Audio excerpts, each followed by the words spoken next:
I'll record the session. I will send it through to you afterwards so that you've got it as a copy for yourselves. If you want to either review anything that we've covered, or if you want to share it with other members of your team and your business, or if there's anybody else that you think actually this would be useful for them to see, then feel free to do that. As I say, we're going to cover a little bit of content, then we're going to use the breakout rooms a couple of times this morning. I've got some questions I'd like to pose to you, and hopefully you'll find those useful. So let's make a start. Let me share my screen so you can see what I can see. So creating a high performance team, there's so much, as you'll appreciate, as leaders of businesses, there's so much we could cover on this. But what I want to do today is give you, we're going to be together for the next 50 minutes. So over the next 50 minutes, I want to give you some thinking time, because a lot of the times in our businesses, we are just racing. You know, we're constantly doing one thing after the other, focused on kind of the high value activities. But what it means is we don't get the chance to slow down and kind of get some clear thinking time. That's what I want to create for you this morning. So an opportunity to slow down, think a bit more, and share your ideas with peers and other people on this call.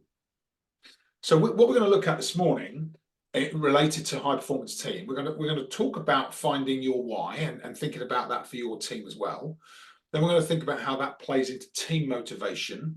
And then I'm going to share with you some ideas around, what it takes to be successful in leadership roles over the long term.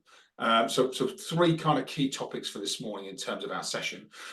And I'm sure you've all heard this Mark Twain quote: the two most important days in your life are the day you were born and the day you find out why. And, this is really interesting, because if for those of you who have, had some of those clarity moments throughout your career so far, where you find something you really enjoy and you find a really strong purpose for the work that you do, then you'll know the difference that makes and the impact that can make in your business and to you and your personal motivation. I think the interesting thing for a lot of people working in a lot of organizations, and this is what I've found leading organizations and with the clients that I now work with, is that the majority of people, probably as many as kind of 70–80%, the majority of people don't really understand their own intrinsic motivation. They don't know why they're doing what they're doing. They're just turning up to work. And I think it's a huge missed opportunity for us as leaders to be able to tap into that motivation, help people discover it for themselves. So with that in mind, there's a couple of questions I ask at the start of a lot of the client work I do and a lot of the programs I run. I'm going to invite you to think about these questions this morning and talk about them in some breakout rooms in a moment. But there's two questions that really help you to start to think about intrinsic motivation. And this is intrinsic motivation for you. We'll ask these questions in the context of you this morning, but it's really interesting to ask these questions of your team, because that's really going to change the way they think about the work they do. And a lot of people haven't really given a lot of consideration to these questions. When I ask it, it normally takes people a little bit of time just to go, let me think about that, because they haven't really considered it themselves. But I'm going to open up a couple of breakout rooms. I'm going to just give you 5 minutes just to talk about this with each other. So what do you love most about the role that you're in, the work that you do, the company that you're working for? And then the second question is, why, for you personally, why is it important that you're successful at it? Why is it important that you succeed? And it'd be interesting to hear your thoughts. So I'm going to give you 5 minutes to talk about this in small groups. We've got about 12 people on the call, so we'll do probably 3 groups of 4. And then if you can, as you're talking through it with each other, when we regroup, I'm just going to take some feedback. I'm just going to invite someone from each group just to share what it is you discussed and the answer to these questions, what you love about your role, why is it important that you succeed. Is that all right with everybody? Sound okay? Good. Okay, thumbs up. Excellent. Thank you. Let me open up some breakout rooms. I'll just do a random assignment this morning. So you will have hopefully some people that are new to you and an opportunity just to meet someone new and have a decent conversation. So enjoy the conversation. I will see you back here I'll give you till 1:15, about 5 or 6 minutes, and then we'll regroup. Okay, enjoy the conversations. I'll see you shortly. So I'd love to hear kind of some feedback from your discussions then. What did you discover, or what did you discuss as a team? We've got 3 groups, so I'll do it room by room. we'll come back with the first people that were back. So Naina, Gary, and Alistair were back first. What did you discuss in your group? Who'd like to share with us? Well, like we just talked about, you kind of sometimes have it drilled into you why you're doing something and what success looks like, but actually it's not necessarily the case when you listen to other people's motivations. Yeah. And I guess the way that the company want you to be successful might not necessarily be your personal drivers, and it's your personal drivers that's going to, as well as the team's personal drivers, that's going to keep us delivering the results that we need to. Yeah, yeah. And did you discuss how you go about kind of discovering your own and the team's drivers? We didn't really get to that stage, did we, team? No. No. Okay, that's all right. That's okay. But that, you're right. There's often that disconnect between what the company sees as success and what you do. Yeah. And there's individuals or teams think is actually the really important things for us, the really important components. Yeah. Okay, thanks, Naina. Thanks for speaking for the group. Group one was Chris, Daryl, Nadeem, and Sean. Who would like to share some feedback from your discussion? Chris, did you take the notes? I did take some notes. I have some notes, and that's okay. Literally all they are, just a list of things that came out. And if I miss anything, Nadeem, please jump in. I will do. Our discussion was kind of just around Robin of us, and what our drivers are, etc. So, we came up with things like making a difference, making sure we're celebrating successes, the engagement with internal stakeholders, external stakeholders, being seen as a trusted advisor, alleviating customer problems, helping them with their business. Really enjoy the variety and diversity of our roles. One of the guys in the team said, making a difference to those internal and external stakeholders again, making a decent contribution, and it was what I was brought in to do, kind of thing. So this is what I've been asked to do. This is what gets me up in the morning. Yeah. Miss anything, Nadeem? No, I think it was just all about the other points around providing solutions. I don't know, did you mention that? Just providing solutions for alleviating customer problems, kind of wrapped it up in there. Yeah. And just celebrating the results, etc. Making that valuable contribution to whatever pain points customers may be having. Yeah, good. And it's interesting because you've got quite a lot there and quite a lot of different things.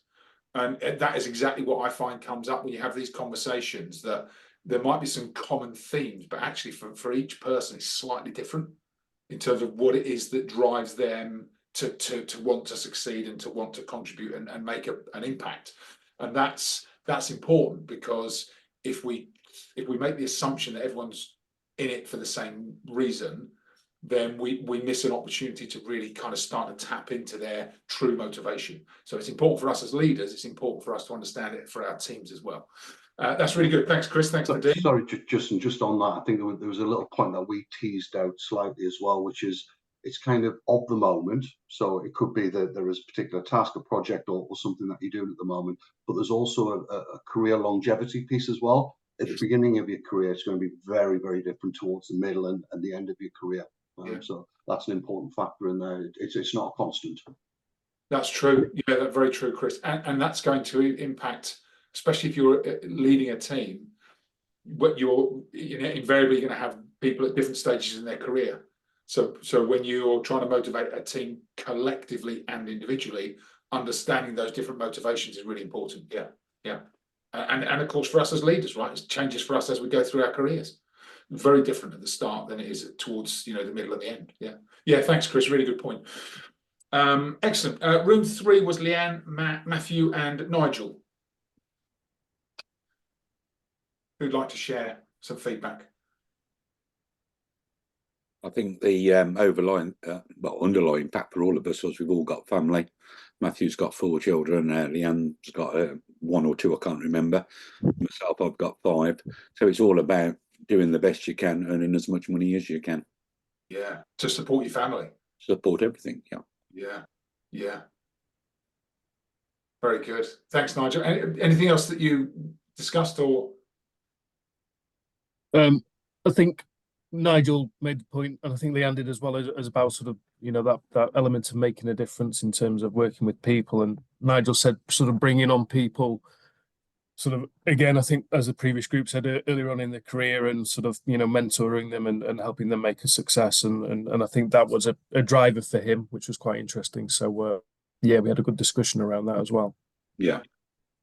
Yeah, good. Thinking about almost the stability for the business of that next succession, the next generation, to make sure we do, you know, the right things to mentor those people coming through as well. Yeah, and I think that can be hard in an industry as you're sort of coming up to your retirement age, seeing the youngsters come in with the new ideas. This, you know, it is a difficult one for some older people. I mean, you know, you sit and think about it, and they are the way forward, and the company needs new blood to come through. Yeah. You know, it's old parts that, you know, we sort of were falling off the scale at over a period of time. Yeah. Well, it's inevitable, isn't it? It's the kind of almost the cycle of succession within a business, isn't it? Yeah. But it's tough when you're towards that, you know, high end, when you've been there a long time and you're having to then pass on the reins. It's not an easy transition often. Yeah, thanks, Nigel. Thanks, Matthew. That's really good. Interesting, isn't it? Interesting that each group had similar but different themes in their conversations, and that's important because when we think about it, because everybody's different, because each of you and each of us are different, it's really important that we understand that intrinsic motivation. And I really like, you'll all have read, I'm sure, or be familiar with the work of Simon Sinek and Finding Your Why, and his golden circle concept. I think there's a tweak on it actually, and if you think about finding intrinsic motivation, and I mean for you personally and for your teams and even for customers, right, then asking the questions in this order is important. So we ask, first of all, what is it you really want, right? What is it you want, or what are you looking to change, or what are you trying to contribute, right? And it may be, what does high performance mean to you? But getting clear on what it is that we and they are trying to achieve. And then second question that very often gets missed is why is that important to you? Because we go straight from what to how. So we go, what do you want? And someone tells us, we go, right, let's talk about the plan of action. What do we need to do to make that happen?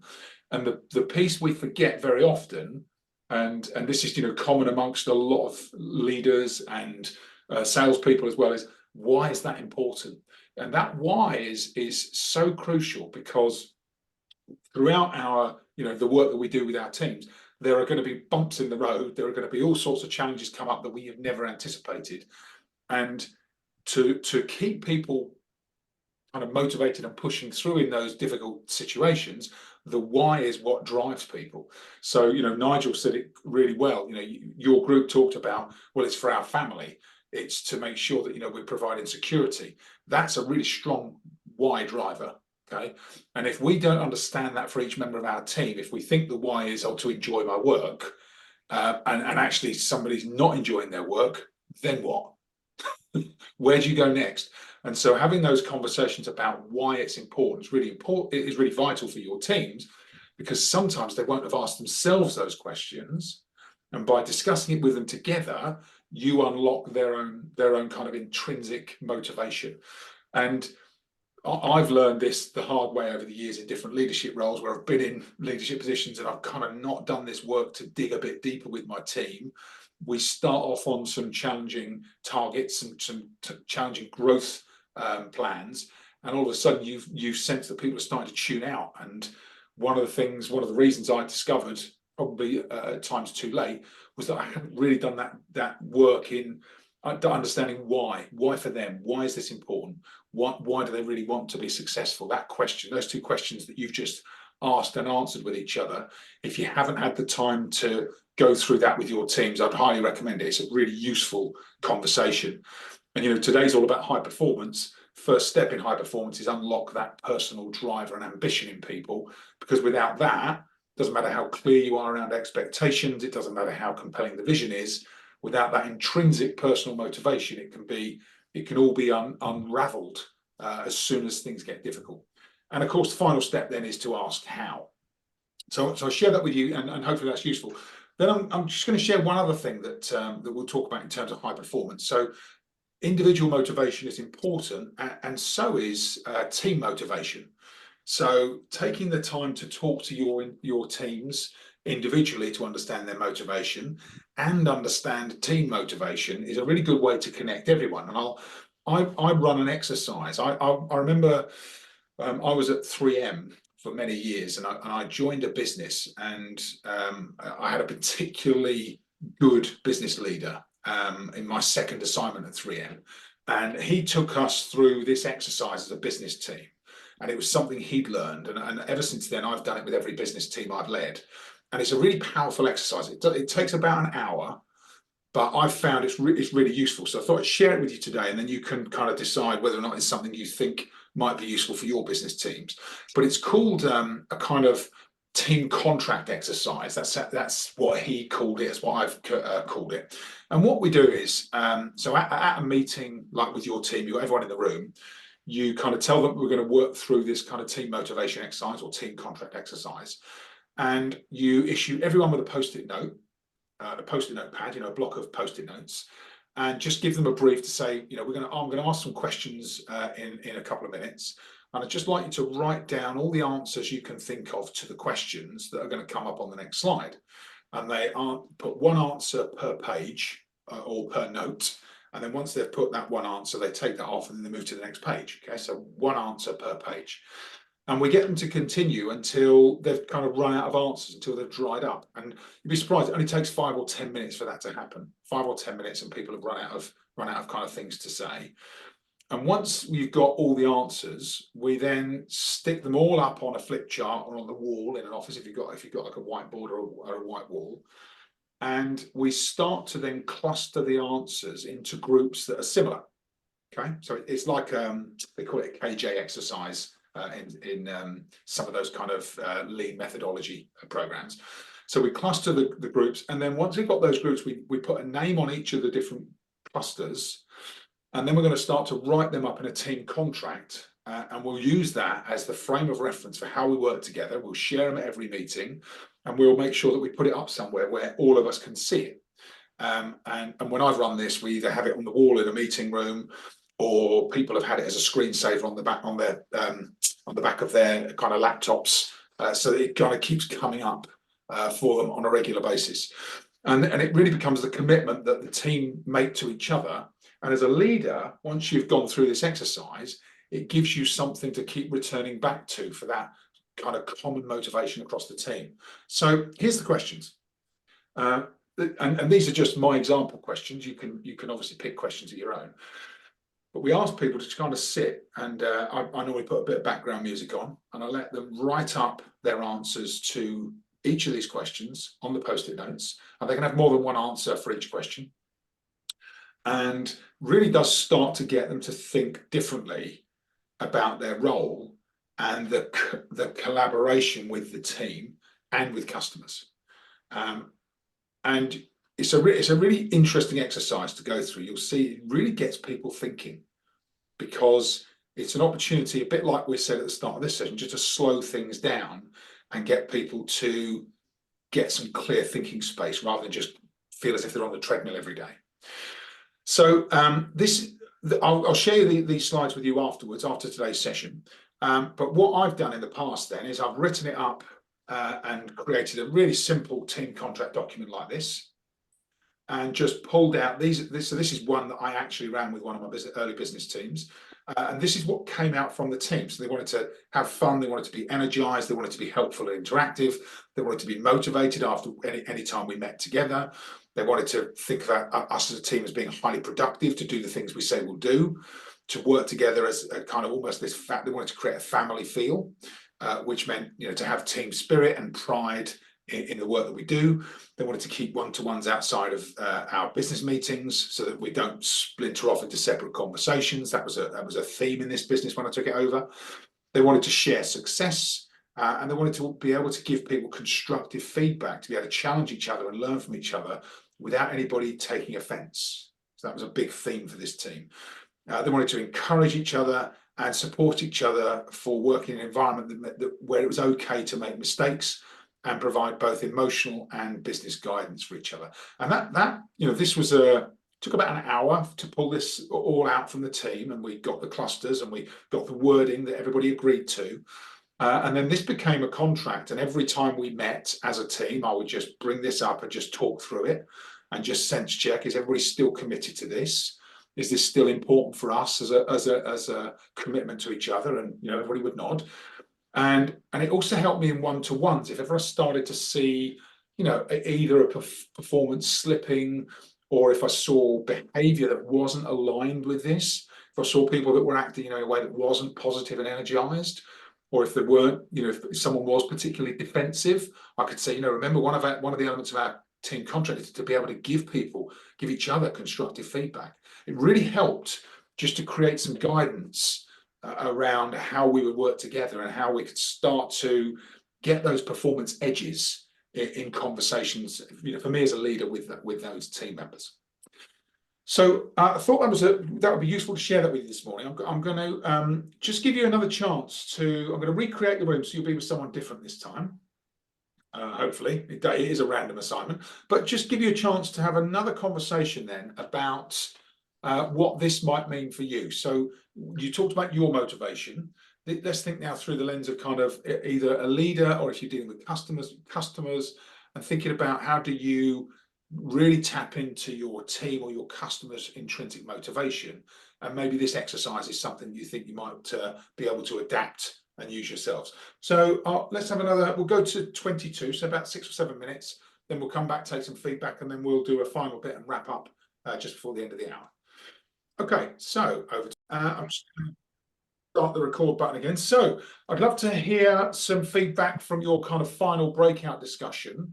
We'll go in order of groups. So group 1 was Gary, Leanne, Matthew, and Naina. What did you discuss this time in terms of kind of what you think this means for you this morning? I can go, Naina. Yeah, go on then. I spoke last time, so just quickly, two points that really stood out for me. One was, I think we discussed that companies may have values, but you can't necessarily then sort of, I guess, enforce that on individuals. So I think this is a really useful exercise to really delve into the intrinsic sort of motivation of the team and produce something meaningful to them, rather than saying you will follow this. I think that was super interesting.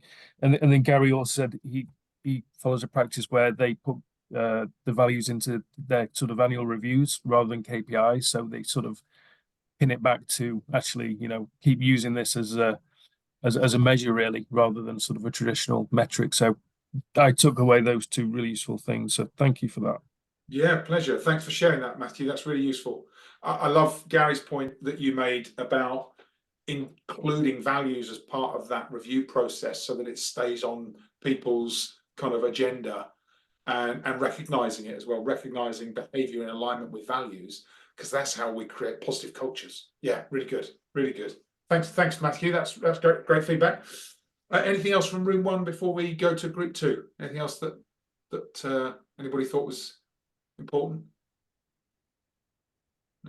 No, silence is always consensus to move on. Good, thank you. So room 2 was Alistair, Nadeem, and Sean. Yeah, I don't mind chipping in here if it's all right with the other two guys. The other two guys, they're both in the medical profession. Yeah. And yeah, I was just giving them an example of where I've had to use the services of the medical profession recently, which hasn't been the case for a long time, if hardly ever. And I told them that it was focused care, and the service was amazing. And then we got to the rub of it's the specific problem that people have and the pain points, and it's all about listening to your customers. And that's what most organizations miss, because they're just trying to create a solution. So, like you said, you've got the what, and then you've got the solution, the how, you're missing the point. Yeah. Yeah. Why does your customer even need it? Yeah. Yes, absolutely. And you know, Alistair, it's a really good point. It's the same for our businesses and our teams, right? You know, people don't just come to work and do the job for a salary. Some people do, right? Some people do.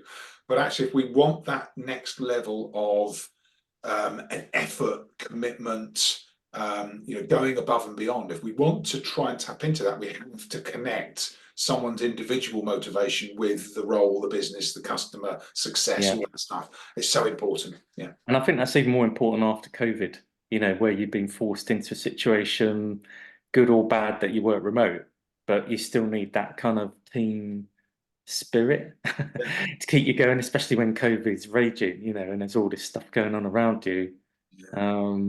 It becomes more important that you get that cohesion around what you're doing, and you know, and you can focus on that without losing the focus on what's going on around you as well.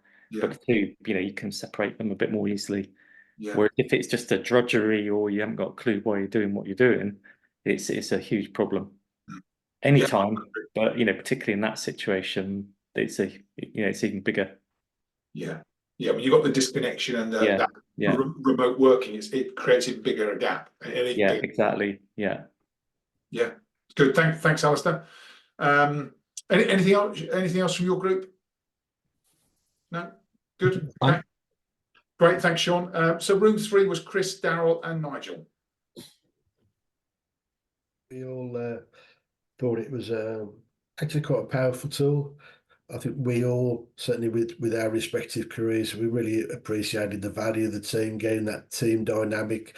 Spoke about lots of different situations, you know, where you might be almost talking to multiple businesses, multiple teams, etc.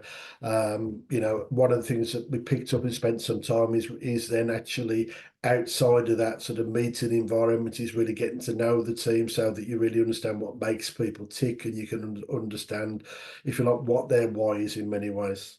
And I think probably the one thing that it made me think about is that certainly, you know, in leadership, it's sometimes very easy to get focused in terms of the task and how you resolve the task.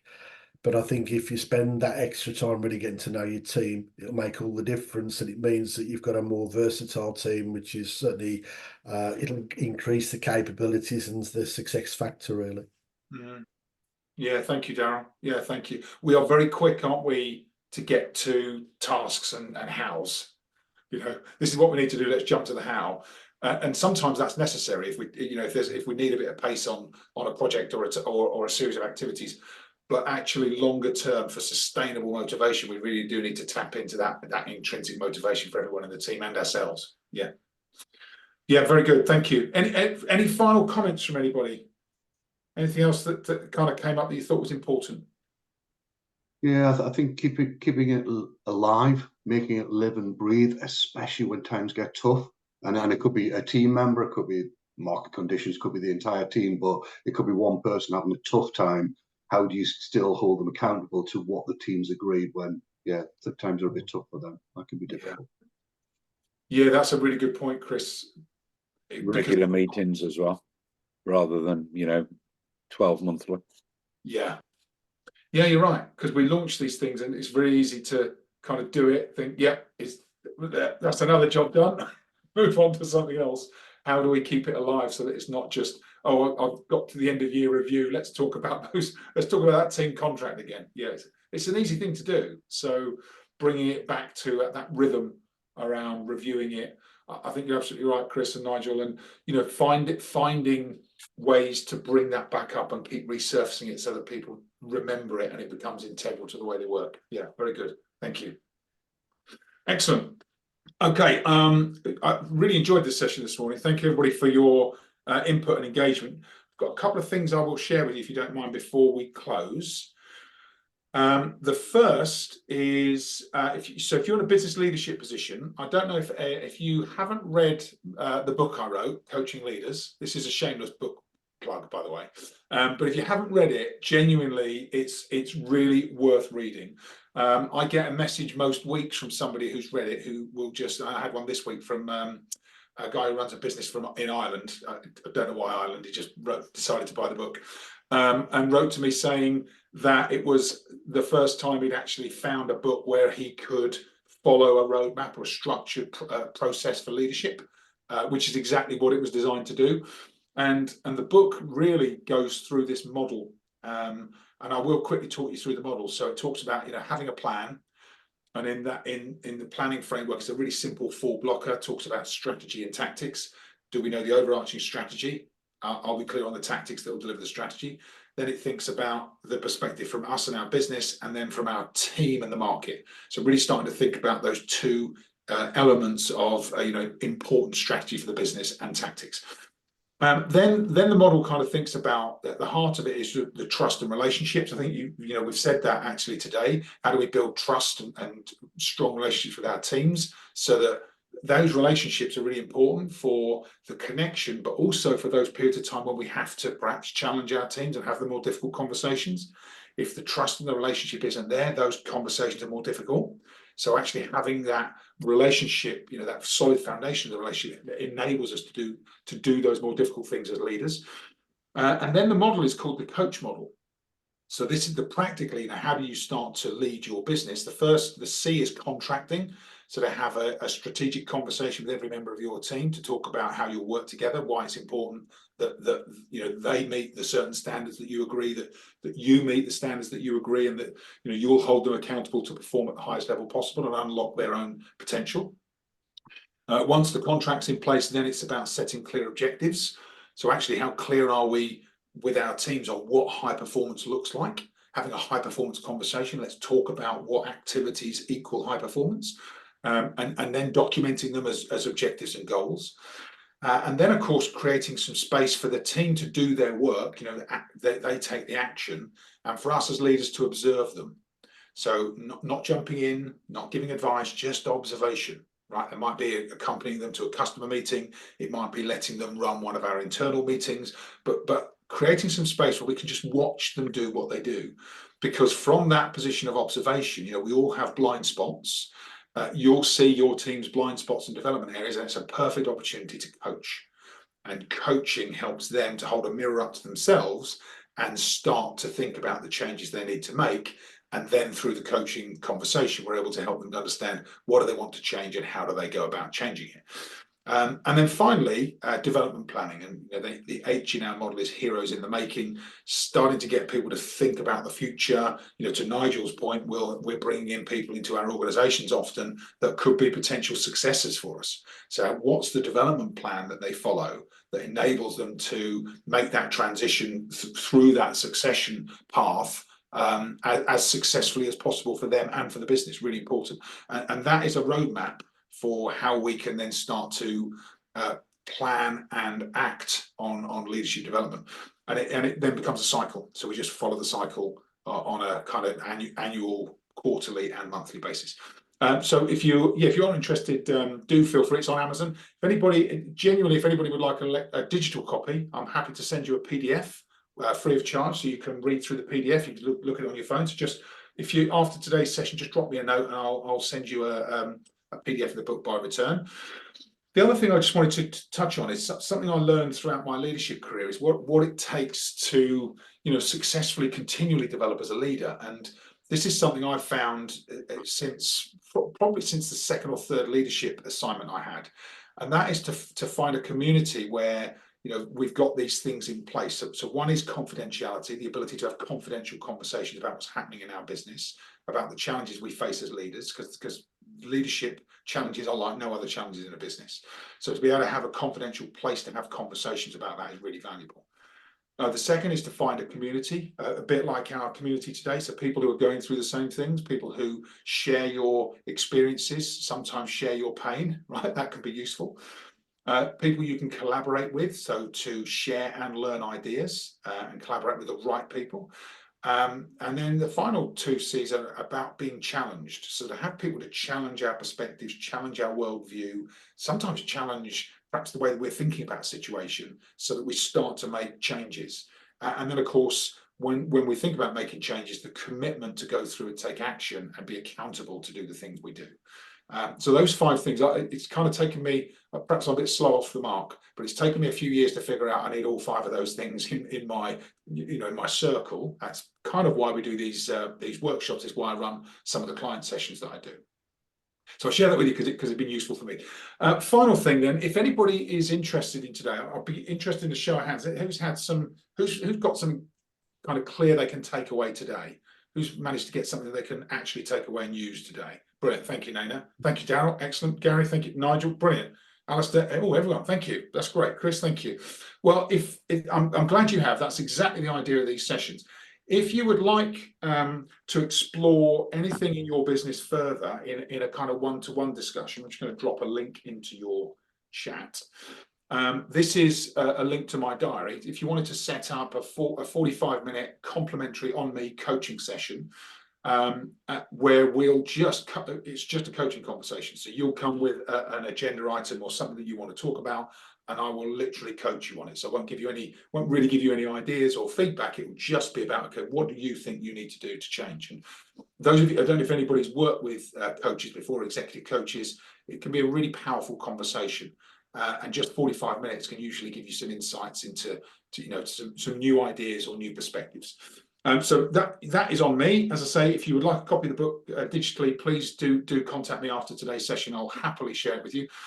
I'm going to send you a link to this recording of today's session. So if you want to go back over it or share it, you can. I'll also send you a copy of the slides as well. So you've got those as a reference point. So that is the end of the session. If anybody has any final questions or feedback, I'd love to hear it. Otherwise, if you've got a 10 o'clock and you need to go and prepare, then you've got hopefully a 5-minute window to do that. See you all. Perfect. Thank you. Thank you so much, Justin. Thank you very much. Thank you. Pleasure. Thank you, everybody. Thank you for coming. Bye, you. everybody. Cheers. Thanks, all. Thank you, everyone. Enjoy your Okay. Friday. Have a great weekend. Bye. Thanks, everyone. Take care. See you. Thank you.